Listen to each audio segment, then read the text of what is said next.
Yeah. People say, your late husband. I said, don't call my husband late. He's not my late husband. He's my husband. And he'll always be. He'll always be. Do you often wonder what a relationship between two celebrities looks and feels like? It's true that marriages between couples in the limelight hardly stand the test of time for various reasons, but the love story of Iman and David Bowie is one of a kind. Not only were they faithful for the period they spent together, but they were married for 26 solid years. In a world where marriages dissolve in weeks or months, a marriage of almost 3 decades is remarkably inspiring. Now, the big question is, how did they do it? There must be a secret glue that kept them together for the period they were together. In this video, we'll look into their individual lives before marriage, their lives together as a power couple, their family, especially their daughter, and how the product of their union is faring today. Without further ado, let's get into it. David Bowie. I know you are itching to know how Imam and David Bowie met, especially as they hail from different continents. But first of all, let's take a sneak peek into their lives before they came together as couples. David Bowie was a famous rock and roll singer during his reign. He was an eccentric artiste and was well known as Ziggy Stardust. The popular Bowie was born on the 8th day of January 1947 in Brixton, London. His parents were Margaret Mary and Haywood Stenton Jones. Her mother was a waitress at a cinema in Royal Tunbridge Wells, while his father worked as a promotions officer at a children's charity in Barbados. Although Bowie and the family were working class and lived decently, there was no way they could have known they had given birth to a world star who would become a millionaire. When he was old enough, Bowie was enrolled in Stockwell Infant School. He was there until he was 6 years old. There, he was known as a gifted and single-minded child. Bowie moved with his family to Bickley and Bromley Common by 1953. After a while, they settled in Sundridge Park in 1955,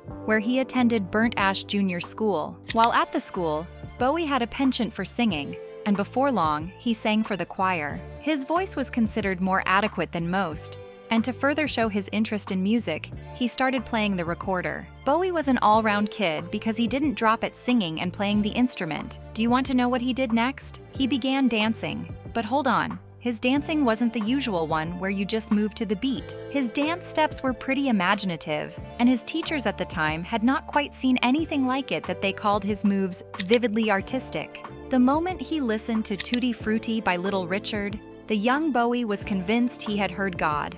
Funny, right? By the end of 1957, Bowie had taken up the ukulele and tea-chest bass. In case you are wondering what a ukulele is, it is a type of guitar, but a small one with 4 strings. Soon, he started to play the piano with his friends. Seeing this, his father encouraged him to pursue his dreams of being an entertainer by taking him to meet singers and other performers like Alma Cogan and Tommy Steele. With all of this, however, his father never let him lose sight of education. He ensured he took his 11+ examination after graduating from Burnt Ash Junior.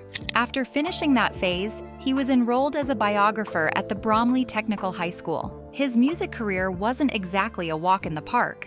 In 1967, he released a string of singles with his local band that were not commercially successful. But did he give up? The answer is obvious. He re-emerged in the 1972 during the glam rock era. He released the album The Rise and Fall of Ziggy Stardust and the Spiders from Mars. It turned out to be the break he had been looking for. The album was not only successful, but it also gained him sweeping popularity. He went on to build on this, while also trying different sounds. Soon, he crossed over to the United States and became a world star, traveling from one continent to another. During his reign, he sold over 100 million records worldwide, making him one of the best-selling ever. Iman.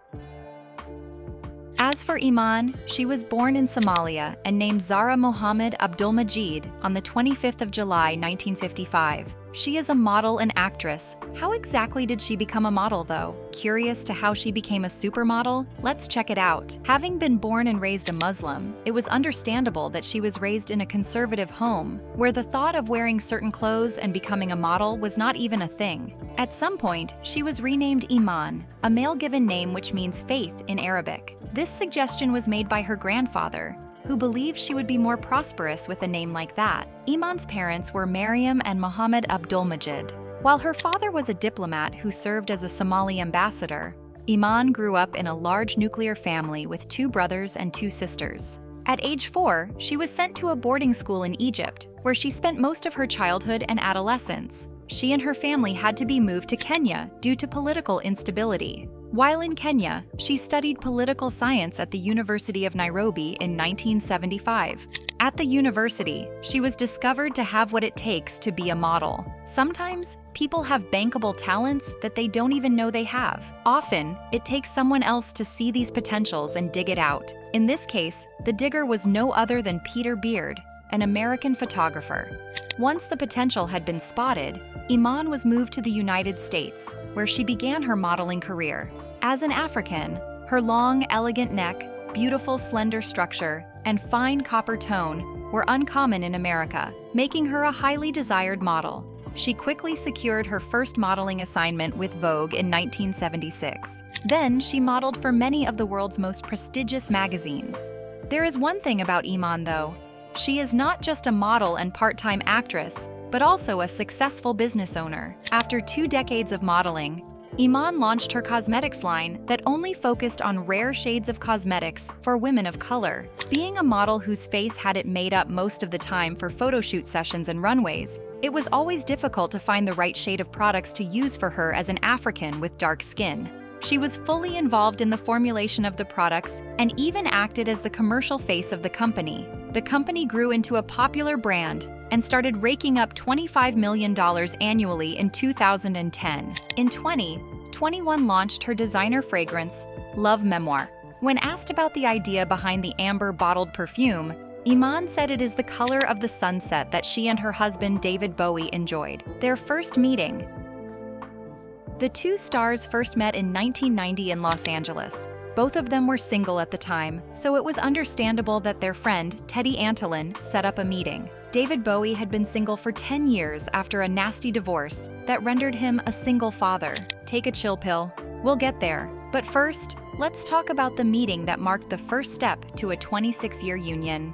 Teddy Antolin knew how lonely his friend Bowie had become, and he knew just the right person for him. The little problem, however, was how to set them without any awkwardness. So he organized an event in Los Angeles and invited them both. Eventually, Bowie and Iman met, and it was as natural as the day itself. Their attraction was instant, but Bowie was the lover boy who couldn't take his eyes off her the entire evening. Many years later, he admitted in an interview that he had started dreaming of their kids together from that first night. If optimism were a person, it would be Bowie. While Iman was intrigued by his friendliness and intelligence, the last thing on her mind was a possible relationship with the rock star. The reason for this is not far-fetched. She had been in 2 previous relationships before and just wanted to take her time before rushing into another relationship. Moreover, Bowie's profession didn't exactly take her in, and if left to her, she wouldn't mind if her relationship with Bowie remained in the friendship stage. As for Bowie,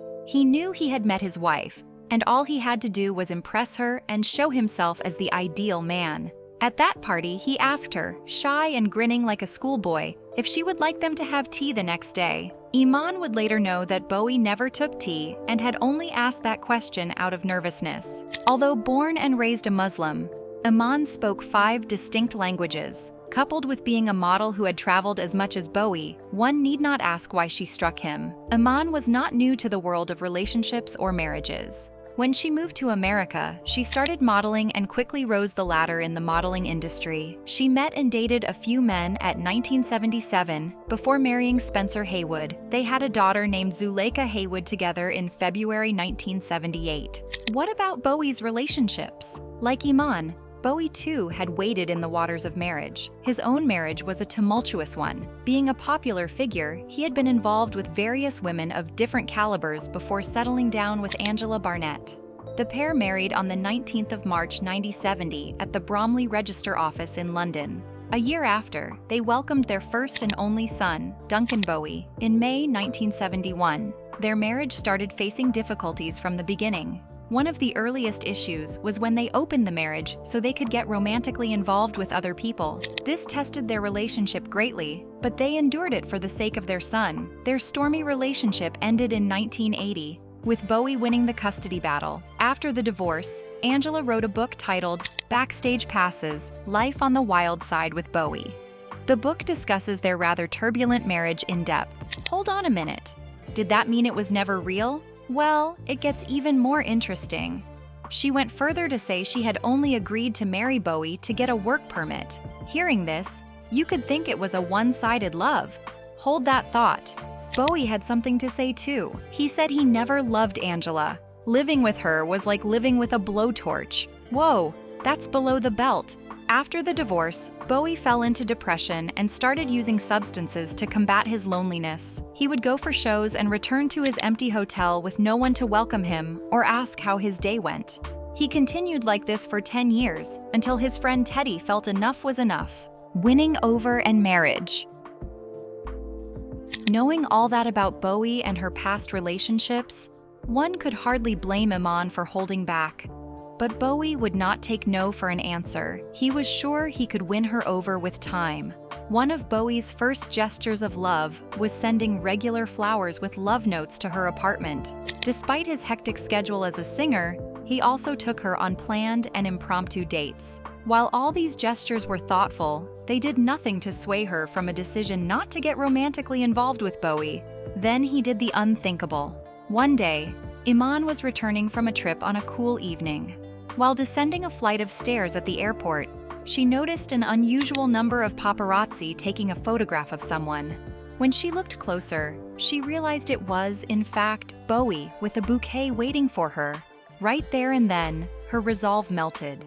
She reasoned how inconvenient it must have been for him when he could have sent someone. Also, in 1991, Bowie recorded an instrumental named Abdulmajid, Iman's last name. Isn't that romantic? Bowie was indeed a love-struck man. You know why? He proposed twice to Iman, and they had 2 weddings. The arrival and raising of Alexandria Zahra Jones. Bowie and Iman welcomed their daughter, whom they named Alexandria Zahra Jones, in 2001. Since her birth, the couple tried to protect her privacy as much as they could. Being a child of 2 famous people was the least they could do. For instance, they refrained from posting her photos. They also tried to give her a normal childhood. Instead of handing her care to nannies and domestic staff, they made sure to see her care personally. They took turns driving her to school every day. Bowie and Iman also found joy in stopping for ice cream after school. When it came to intentional parenting, Bowie and Iman did not lag. They hardly talk about their daughter during an interview with either or both of them. And when necessary, they talk little about her. Remember, the lovebirds had kids before coming together? Now, with the addition of Alexandria, they made sure she didn't grow in isolation. They ensured their older kids, Zuleika and Duncan, were a huge part of their lives. See how their daughter looks today. Alexandria Zahra Jones, mostly called Lexi, is currently 23 years old. As a daughter of 2 famous people, one would expect to have picked up singing or modeling, but neither is the case. Even more jaw-dropping is that she could have chosen either of the paths and ridden on her parents' wings. Instead, she has decided to blaze her trail. When she was 18, her mother posted her picture with a heartfelt caption to celebrate her birthday. Not surprisingly, many companies and agencies contacted Iman to ask if her daughter could model for them. She, however, turned them all down, telling them that her daughter does not want to be a model. Lexi has always shown her interest in art from an early age. Today, she displays her art on Instagram to the admiration of her followers. She deals with the majority in bold colors and abstract figures. In addition, she sells cartoons on different platforms. You are probably wondering why she needed to work when her parents have lots of money. The thing about people like Lexi is that working or doing art is not about the money. Mostly, it's about expressing how they feel on the inside. Lexi once confirmed this by saying on her social media that art has been her rock for a long time. In 2021, Lexi shared her first song with the world. She added a short note saying she had struggled to release the song for a long time. This was because she doubted herself. To her surprise, the song received 150,000 views. His older brother Duncan listened to the song and commented, "Wow, so this is where all that talent went?" By this, he meant Lexi had inherited their father's singing ability. In addition to Lexi's obvious talents, she is a vocal feminist who supports and promotes body and self-positivity. One of her followers once said something horrible about a photo she posted on her Instagram page. As a bold feminist, she didn't let it slide. She told him she would never be sorry or ashamed to post herself in a bathing suit. The reason she did that was because she needed the internet troll to know his place and not repeat such an infraction. It seems that David Bowie and Iman raised a fine young lady. And even though they looked like a happy couple for many years, it seemed to be far from the truth, the tragedy of their marriage. As glamorous as their marriage looked, it wasn't without its challenges. While neither of them cheated on the other, they had other issues that plagued them. One day, during a performance in 2004, Bowie suffered severe chest pain that gave everyone a scare. He was quickly taken to the hospital, where it was found that he had a blocked artery. An emergency surgery called angioplasty was carried out on him to restore the flow of blood in the artery. While he got better and returned home, that was the beginning of a series of health problems. Soon afterward, he started showing symptoms of a liver problem, which was managed privately. One surprising thing about his ailment was that he never stopped working. Only a few people knew he was dealing with such a threatening health issue. On the 10th of January, 2016, Bowie died of liver cancer. The day, which had started like any other day, suddenly turned dark for his family, friends, and fans. It was later revealed that Bowie had suffered 6 frightening heart attacks in the year before his death. The blow was especially hard on Iman. Her friend and husband of 26 years had been snatched from her by the cold hands of death. Even though she was a private person, she was public about her grief. She described her husband as her best friend, and not the David Bowie that the world knows. Many years later, when an interviewer asked about her late husband, Iman quickly corrected her and said that her husband was always with her and that she would never consider remarrying. That's some solid love right there. Such love is indeed rare today. So, what's going on about their daughter lately? Life after death. Iman and David Bowie, who was known for his eccentricities as an artist, were together for 26 years. It was therefore a huge blow when Bowie passed in 2016 from liver cancer. While his fans from all over the whole world mourned him, they would eventually move on. However, it wasn't so easy for Iman, who would never see her husband again. All she had left were their memories. In an interview she granted after the death of her husband, Iman said the late singer was not David Bowie to her, but David Jones. In case you didn't know until now, Jones was his legal last name. She went further to say that while David Bowie was Ziggy Stardust to his fans, he was a calm and collected man in their family. When David Bowie died, Iman's sorrow and grief could only be imagined. The following year after his death, Iman uploaded a picture of a double rainbow on her social media page to mark the first anniversary of his passing. Now, you may wonder what the rainbow signified. What she uploaded was the rainbow that was spotted over New York City on the day David passed to the great beyond. Underneath the picture, she wrote, "Forever and ever, forever love, Bowie forever." For his second anniversary, she did something even more touching. This time, she posted pictures of 2 tattoos. At first, one would think it was a set of tattoos that Iman and her husband had gotten when he was alive. On a closer look, however, it was clear that it was Iman and their daughter, Lexi's forearm and ankle. On Lexi's arm was a crescent, and writing that said, "Daddy Kex." As for Iman, she had an image of a knife that Bowie used to love inked on her ankle, and for the caption she wrote, "You will always be a part of us." Do you think Lexi should have followed either of her parents' paths? Or do you think it's best she maintained her privacy? Let us know in the comment section below. If Bowie and Iman's love story inspires you, don't hesitate to like, share, and subscribe to this channel so you keep getting videos like this.